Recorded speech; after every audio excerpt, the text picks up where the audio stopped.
Wetutuukidde ku nsalo ya Uganda ne Kenya Busia ng'ebyentambula bya kasoobo. The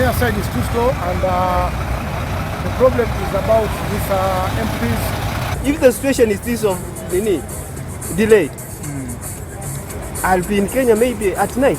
Mu nnaku eza bulijjo bbaasi 12 ku 15 ze zifuluma Uganda okugenda e Kenya, kyokka olunaku lw'eggulo 8 zokka ze zaasimbudde ate 6 ze zaasobodde okutuuka. Bwe baatuukidde ku booda ate embeera yabadde eri waasi.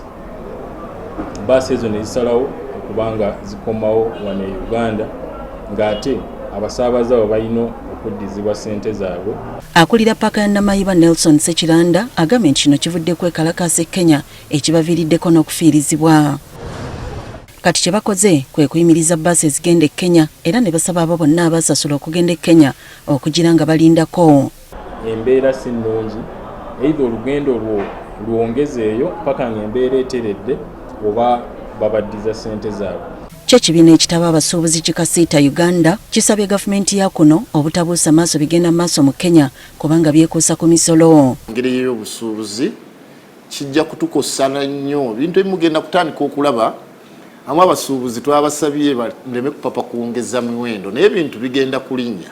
Bano balabudde ababaka okwegendereza okuyisa buli kibayita mu maaso obutakosa bya busuubuzi bya ggwanga. Tusaba bwe baba bali mu nteekateeka okuteekerateekera ebyenfuna ate beebuuze nnyo ku bantu abaka ba parliament ebiseera ebisinga bapapa okuyisa ebintu nga tebabimanyi tebabyetegereza ate ne batatwebuuzaako okubeera mu parliament kitegeeza nti batusinga okutegeera.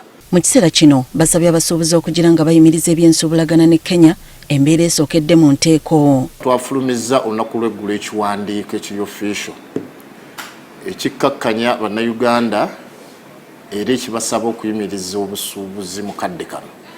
Baleme kubaako ebyamaguzi byonna bye batwala e Kenya kubanga bijja kwonooneka. Olw'omukago gw'amawanga gali mu buvanjuba bwa Africa oba East African Community ne Uganda mweri, Thaddeus Musoke akulira kasiita Uganda agamba nti emisolo mu mawanga gano gyandibadde gikwatagana okwewala embeera bwe ziti. Tukubiriza abasuubuzi mu kadde kano ate bw'okozesa lutu ya Tanzania bijja kujja ebintu wano ate nga byattunzi.